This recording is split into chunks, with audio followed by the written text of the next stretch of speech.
back to the Project Return online classroom. I'm Miss Celia, and today we're going to talk about something called literary devices. Literary devices are kind of a play on words that authors use to get their point or tone across. You see these literary devices a lot in poetry, short stories, or even big, long novels. The first literary device that I'm going to talk to you guys about is called rhyme scheme.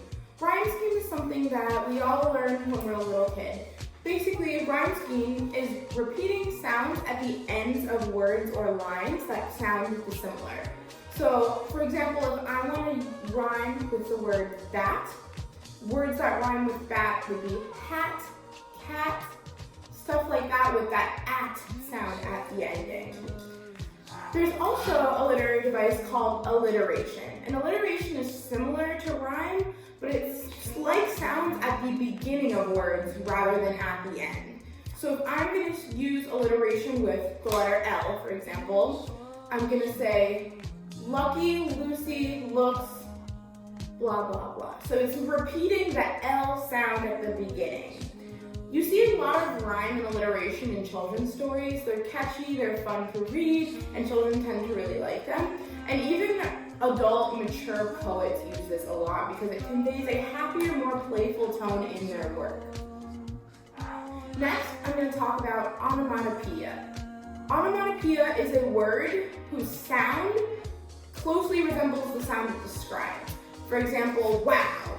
Wow is something you say, so when an author writes the word wow, the sound is the same. It can also be pow or bang or boom, because a boom sound sounds like what you call it, right? So if you see boom in a poem or in a short story, you can hear the boom sound in your head. A symbol is something that is one of the most common literary devices that authors use. Symbols are words or images that signify something other than what it actually is. So this can be something with multiple meanings or connotations. For example, the sun. The sun is bright, it's warm, it's inviting, it promotes growth and happiness. So an author might use the sun in a poem as a symbol for joy or excitement or growth, when he is actually not referring to the physical sun. He's referring to what the sun implies, if that makes sense. Another example, darkness. Darkness is scary, represents the unknown in a lot of poetry. So if the author has repeated themes of darkness and nighttime, it's a feeling of uneasiness and confusion and not knowing and darkness, basically.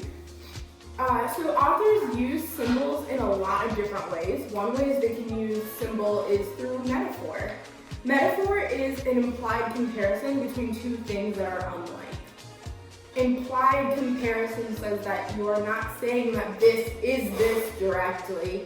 You're basically taking two things and the reader, you or me, is supposed to understand why these two things connect. For example, if I say Project Return is an oasis is it's like a safe haven in the middle of the desert. Food, water, shelter. Oasis is a symbol for like a little happy place. I mean, Project Return isn't literally an oasis in the middle of the desert, right? When I say Project Return is an oasis, I'm implying that Project Return is our happy place. Another way authors use symbols is through something called a simile. A simile is very similar to a metaphor, except it is a direct comparison between two things. Usually authors use the words like or as to portray this comparison. So I can say, you are as bright as the sun.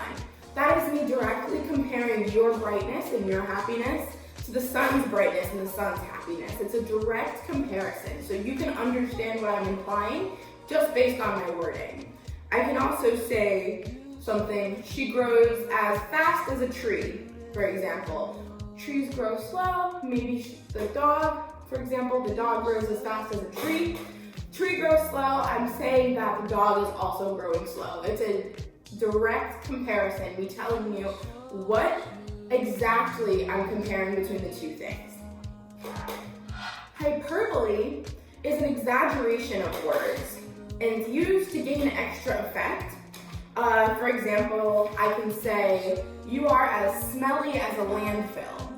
I don't mean you actually smell like a landfill or a giant pile of garbage. I just mean you're a little smelly today, but I'm exaggerating to prove my point. I can also say, for example, that it is as hot as the desert, for example. Deserts reach 120 degrees plus, and here in Florida, it barely hits 100 sometimes. So I'm not saying that Florida is a desert or as hot as a desert directly. I'm using the example of a desert to show you just how hot I feel it is in Florida. So it's an exaggeration of a specific trait of something, and it's used to gain extra effect to show you how hot it is, for example. And the last literary device I'm going to go over is called imagery. Imagery is my favorite literary device, and I use it a lot when I do write as well. Imagery sounds exactly like what it sounds like. It's using descriptive language to invoke feeling or emotion. So if I'm describing something in detail using adjectives, which are descriptive words, I can paint a picture in your mind or paint an image in your mind of what I'm talking about. For example, I can say my whiteboard is large, rectangular, white, lots of empty space with some blue and purple lettering, for example. And you're gonna go and you're gonna picture in your mind a big blank whiteboard with blue and purple lettering. It's creating a picture in the reader's mind to invoke some kind of tone or feeling. On the flip side, we can maybe say the alleyway behind the building was creepy, dark, ominous. It was little light, there was lots of boxes, and I felt very uneasy. In that set of phrases, I am painting a picture in your mind about what the alleyway looks like. Okay, it was creepy looking. It was dark. There were a lot of boxes. It made us very uncomfortable. Those are all descriptive language that I can use to paint a picture in your mind. Literary devices are a fantastic way to get tone across in your writing. Tone is what you want the reader to feel. So you can have a happy tone and use happier, brighter language, or you can have a darker tone and use more ominous and creepy and darker imagery. And each one on their own will inflict a different tone. And tone is essential because you need to know what you want to accomplish when you write. Do you want the reader to feel creeped out by your horror story? Do you want them to feel happy when they read your memoir? Do you want them to consider the meaning of the universe when you write your letter about you don't know what your purpose in life is, stuff like that. You want to leave the reader feeling a certain way or thinking a certain way because that's how they'll remember your work. So inflicting tone into your work is so crucial, and using these literary devices can be a great way to do that. I challenge you guys to try to write something, whether it be a poem or short story. Go ahead and try to implement some of these literary devices in there and see how it can improve your writing and get across what you're really trying to say or express. Thank you guys for joining me on the Project Return Online Classroom. I'm Miss Celia, and I will see you guys in the next video.